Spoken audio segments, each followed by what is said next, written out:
Management is a punishment game. Just let that phrase hang in the air for a second. This isn't just something you might hear somebody grumble after a long week. It's a phrase that perfectly captures a massive, growing crisis inside the modern workplace. So today we're going to dive deep into this. We're going to explore why in Japan, getting that promotion to manager, the thing that's supposed to be the ultimate sign of success, is now seen by so many as a penalty.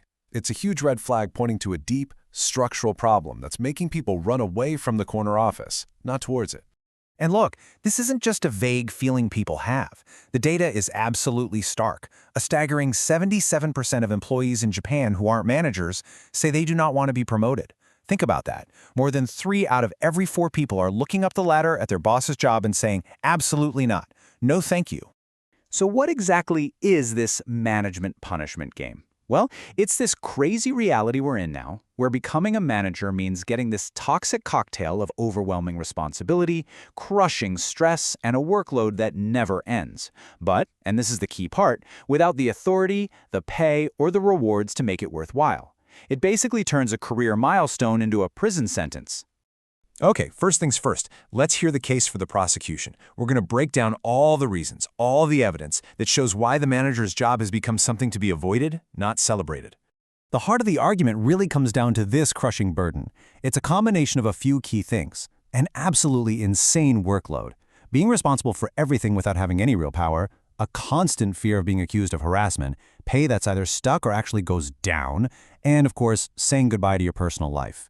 And that pay issue leads to this really bizarre financial trap. It's called the wage inversion phenomenon. See, a senior staff member, they get paid for every single hour of overtime they work. But a manager? Nope. They often get a fixed allowance and are exempt from overtime pay.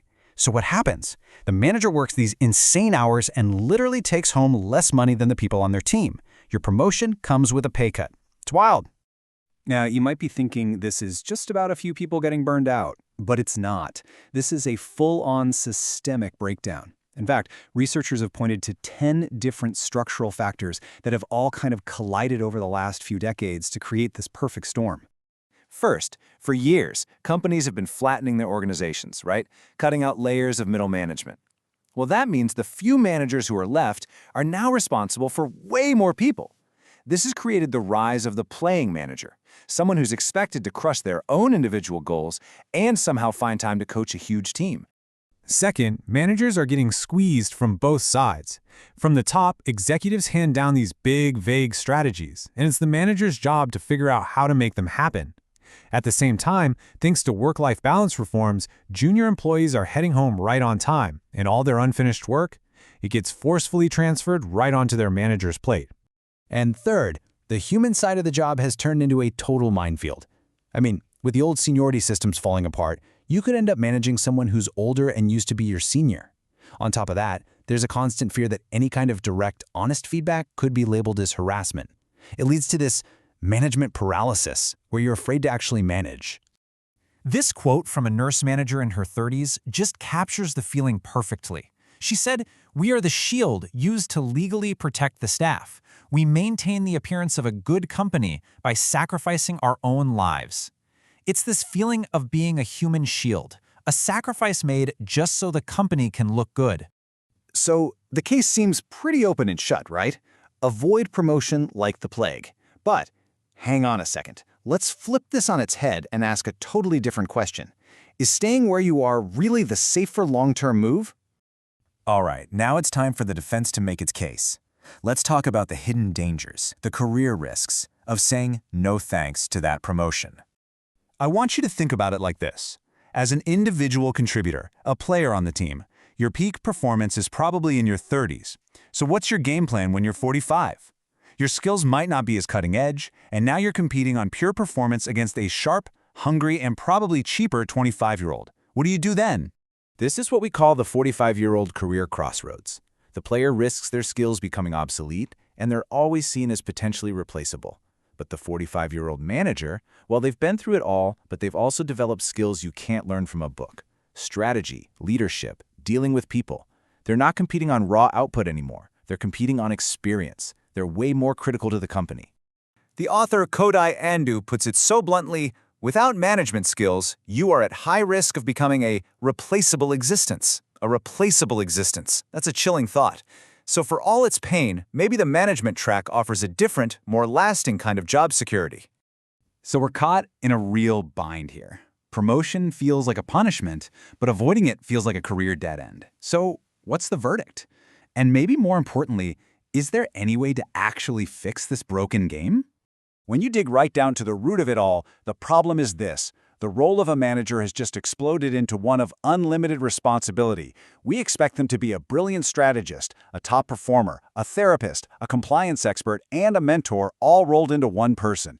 It's an impossible job description. It's not designed for a human being. When it comes to solutions, there are basically two major schools of thought. On one side, you have systemic reform. This is the idea that we need to change the company itself, redefine the job from the ground up. On the other side, you have individual techniques. This approach says, let's change the manager. Let's give them better tools, better systems to cope with these impossible demands. So the individual approach is all about tactics, like this concept of 10-minute management. The idea is that in every conversation you have two needs: the task need to get the work done and the human need for the other person to feel valued. So instead of long, rambling meetings, use short, structured, frequent chats to hit both of those needs efficiently. But the much bigger, more fundamental solution is systemic reform. We're talking about redesigning the whole organization. This means creating crystal clear job descriptions for managers that specifically say what they are not responsible for. It means creating specialist roles, like team coaches or compliance experts, to take some of the weight off. And maybe most importantly, it means building dual career tracks, so your best technical expert can keep growing and getting promoted without being forced into a management job they hate.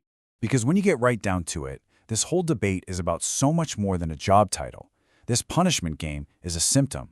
It's forcing us to ask a really fundamental question about what we even want leadership to be in the 21st century. And that really brings us to the final question we have to ask ourselves. Is the goal here to just get better at finding and training a few superhuman managers who can somehow handle this impossible role? Or is the real goal to finally start building organizations where you don't have to be a superhuman to succeed, where being a talented, hardworking human being is finally enough?